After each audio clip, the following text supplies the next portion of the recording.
And we're joined now in the studio for more by our Ariel Oster, Middle East correspondent. But first, let's go to Dubai in the United Arab Emirates and speak with Camilla Intek-Habafard, editor-in-chief of the Independent Persian. Camilla, great to have you back. Well, let's start looking domestically. Is there any reason to believe Ebrahim Raisi will be able to do anything to turn that faltering economy around? And what kind of impact and other policies is he likely to have within Iran? Thank you very much for hosting me. Good evening. I'm not saying any reason to say he has a plan to make certain changes internally and internationally, but perhaps since Iran is very chaotic and the country is engaged with so many protests and the riots, maybe he's concentrating more to solve the domestic issues. Perhaps he traveled to the states like Khuzestan and other places in Iran, which people suffer from lack of water, electricity, to at least they promised them for a short term, which is going to address their problem.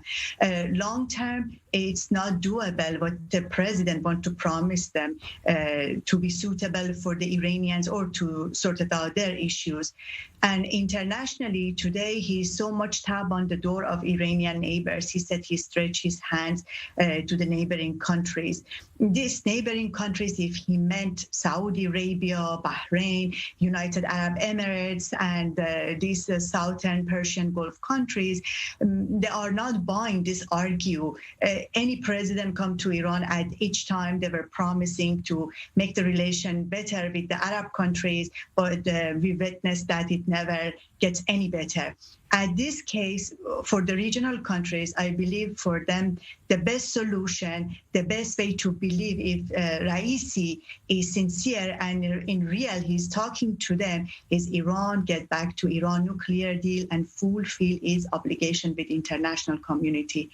The main concern at this region is Iran nuclear program, regional interferences, and its ballistic missiles, which is so unlikely Raisi wants to make any differences than his president like Rouhani. Right. And Ariel, in Israel, you heard what Camilla said. Certainly no enthusiasm for the man who's been dubbed the butcher of Tehran, changing any policies, especially when it comes to some of those issues she's just raised. Right. And this comes amid a surge in maritime incidents. We saw just, this week with the Mercer Street vessel that was taken over with the drone attack, and compared to previous Israeli governments under former Prime Minister Benjamin Netanyahu, we are seeing a different approach from Israel right now. Israel appears to be engaging in a two-tier strategy, a combination of a diplomatic and military response. While militarily, Israel is waiting for the right time to respond, to retaliate, and it will respond. There shouldn't be any question about that. We are seeing a lot more diplomatic legwork done by the current Bennett administration. Just yesterday, Foreign Minister Yair Lapid and Defense Minister Benny Gantz met with ambassadors from the United Nations Security Council member states.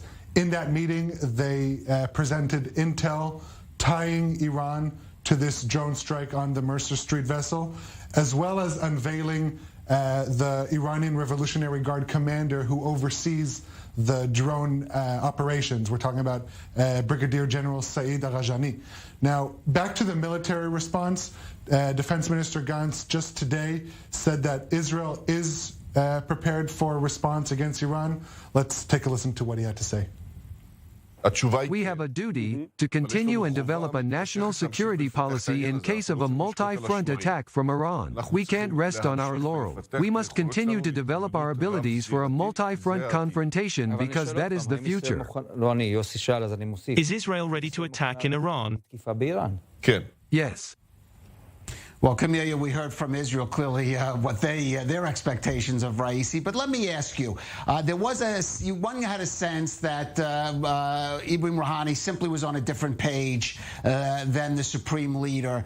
Some called him relatively moderate, but it seemed like, for example, in some ways he was sort of a figurehead, especially when it came to the Iran nuclear agreement, foreign policy, the activities of the IRGC.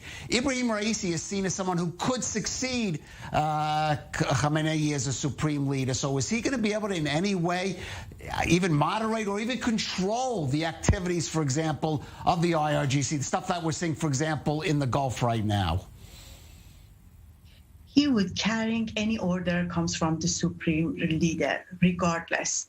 This man even would be not like Rouhani or like Ahmadinejad, with no resistance, with no words from himself to express himself as an individual elected president, which Iranians call him a selected president by the supreme leader.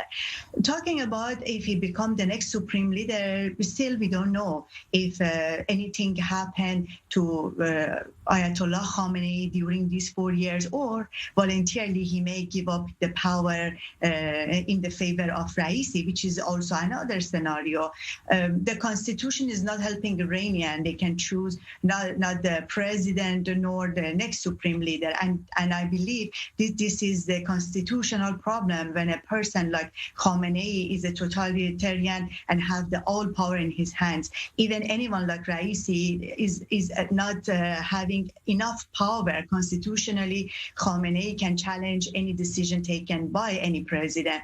But talking about any differences at this point and this stage, having him on board, maybe explain to us Khamenei's wishes to give more power to revolutionary guards. I would like to draw your attention to maybe the Raisi's nominee for Iran foreign ministry. Today, the camera at the inauguration so much set it on Mr. Amir Abdullahian, a person who was in charge of the Arab desk at the foreign ministry and a former of the Revolutionary Guard member.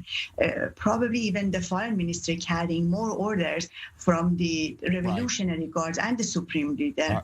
Right. Okay. Well, that's interesting. We'll have to leave it at that. Camelia and Tekhabafard of the Independent Persian, our Ariel Oserin. Thank you for joining us on the Rundowns.